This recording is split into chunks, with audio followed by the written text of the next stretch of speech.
నేను గ్రౌండ్లో పక్కా Telangana YouTube channel open చేసుకున్నప్పుడు దాదాపు ఇప్పటికి ఓ 10 నియోజకవర్గాలు తిరిగిన అనుకుంటా.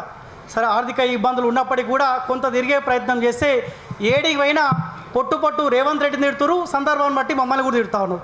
అరే, మార్పు కోసం నువ్వే కదా బీఆర్ఎస్ పార్టీకి ఓటేయద్దు, ఎవరైతే గెలవబోతారో వాళ్ళకే ఓటేయండి అని చెప్పినావు కదా, మరి కాంగ్రెస్ అధికారంలోకి వచ్చింది, మాకు ఇచ్చిన 6 గ్యారెంటీలు అమలు చేస్తలేడు కదా, మరి ఏం చేస్తున్నారో అబ్బాయి మాకు అడిగినప్పుడు నువ్వు నిన్ను అన్నావు కదా చెంపలు పగలగొడతా అని.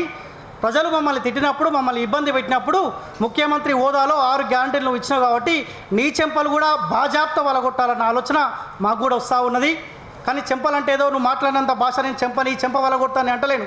కాకపోతే రాజకీయంగా మీ పార్టీని నిన్ను బొందబెట్టే కార్యక్రమాల్లో 100% ఈ డిజిటల్ మీడియా ముందుంటుంది.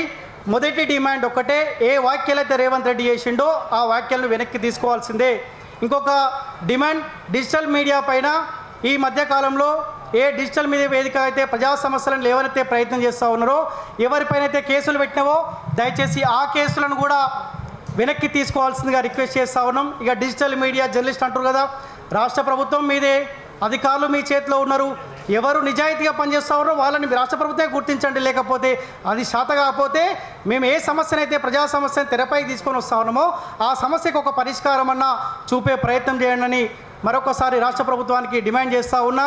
సో ఒకే ఒక మెసేజ్ తోటి ఇక్కడికి వచ్చిన నా తోటి మీడియా మిత్రులందరికీ ప్రత్యేక ధన్యవాదాలు తెలియజేస్తూ, ఎవరికి ఇబ్బంది అయినా ఇటువంటి వేదికల ద్వారా అందరం ఏకతాటిపైకి వచ్చే ప్రయత్నం చేద్దాం.